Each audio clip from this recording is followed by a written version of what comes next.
All right, moving right along. Here is section 3. This is the personality problems, or why are they like this? So the next section, which is going to be section 4, obviously, is about interpersonal problems. So this is the stuff that they kind of seem to struggle with internally, and then the next section is the stuff that's like the behavior. So like I said, there's a difference between like personality statements and behavior statements.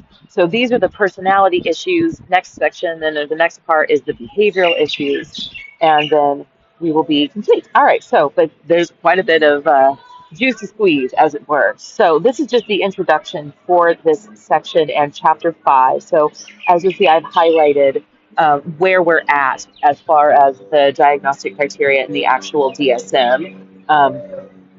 And so this is my take on it. So, chapter 5, what identity? Narcissists lack a well formed sense of self.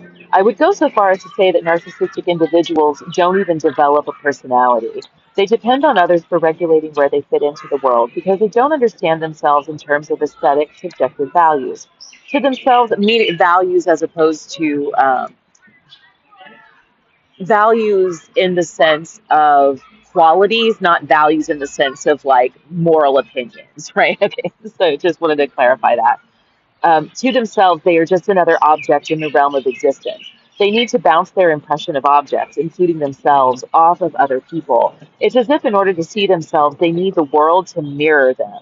When they don't like what the mirror is showing them, they face a cognitive stalemate. In their minds, they should be seeing the reflection they have conjured of themselves. When they don't, their instinct is to fight back because they are essentially incapable of introspection. While the narcissist uses others as a crutch, they can't see that that's what they're doing. This leads to frustration on behalf of those who tire of being leaned on by a narcissist and becomes a full blown showdown when this problem is presented to a narcissist. Their valid yet unsound logic proceeds as follows. 1. I do not do anything bad. 2. Behavior X is bad. 3. You told me that I do behavior X. C. You are mistaken and a jerk for saying that I am a behavior Xer. Narcissists exemplify the most efficient way of being an asshole about being an asshole. Just be convinced that you are never an asshole. So, like I said, what I'm saying here, right, is that they think that they are doing what should be bringing about a particular reaction in the external world. They're convinced that they are correct in their methods. So when you attempt to tell them that they are not eliciting the response that they want because X, right? They just don't agree with you. They seem to be missing, right? So what I'm going, okay, I had to turn off low power mode. It's been a while since I've recorded because it was really windy and wet. Like the weather's been kind of unforgiving lately. And there just hasn't really been anywhere that I could go and record because the wind interference or it's raining and like all that whole nightmare. So here we are. Now it's finally a beautiful day. But anyway, so I'm out of practice. Anyway, so as I was saying, right, what I'm going for here is this idea that neurologically, people with narcissistic personality disorder are not just lacking empathy, or maybe even saying they lack empathy is a bridge too far. It's just taking it a step further. It seems to us like they lack empathy.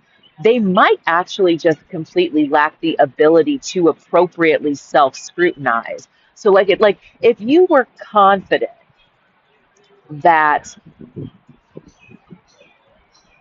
okay, let's say point A to point B is 10 miles and the speed limit is 10 miles an hour. So it should take you an hour to get there, right? If you are convinced that doing 5 miles an hour will still get you there in an hour, when you arrive 2 hours later, an hour late, and everybody's pissed off, telling you your math is bad, right? Your math is completely wrong, and that going half the speed limit was going to double the time it took you to get there. If that person is convinced that they are so smart they invented math, and you just cannot get them to even understand math, that's what's wrong with people with narcissistic personality disorder. They are incapable of grasping the possibility that they're just wrong about shit. In as far as like a strong assertion, right? I think that there's a scale of this, right? From like, that's the extreme severity, right? And then most people have some kind of self-confidence in their abilities, right? So, like, I'm pretty confident, right, that if I got in the car, I'd be able to get there in an hour as long as I do the speed limit and don't get pulled over and drive properly in the correct direction. You know what I'm saying? Like, most people, you can have a confidence in your skill at driving, and therefore you're not surprised when you arrive at the event on time an hour after you left your house, right? And trust me, I know how painstaking it would be to go 10 miles an hour for a right? It was just the easiest way of putting it that I could come up with off the top of my head.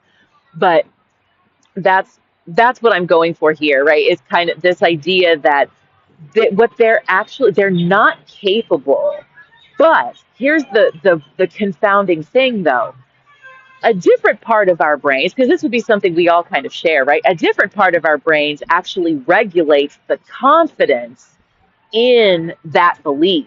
So they're nervous that there seems to be something that they just aren't very good at, that seems to be something that most people are capable of just doing on a normal, regular basis, right? So just meaning that, like, they don't understand why people seem to not take them seriously when they say, but I'm really good at math. There's no way I fucked this up, right? So, and this is kind of because I'm pretty sure the very first of these diagnostic criteria is going to get into this topic in more detail. So I'm going to go ahead and stop there because I didn't really want this project to involve a lot of discussion. But I think that for the beginnings of these two sections, it kind of makes sense to go a little bit, elaborate in a little bit more detail and really, really clarify where we're going. But like I said, the rest of the book is intended to clarify this. So, like I said, I don't really want to include it in the book, but for the purposes of a video, especially because I don't want the video to only be 90 seconds long, uh, for the purposes of the video, I'm going to go ahead and include the discussion for this, the very introductory things, and then we can move on into the meat of the sandwich. All right, so thanks for listening, if anyone ever does or did, and you have a wonderful day, and I'll see you in the next one. Bye.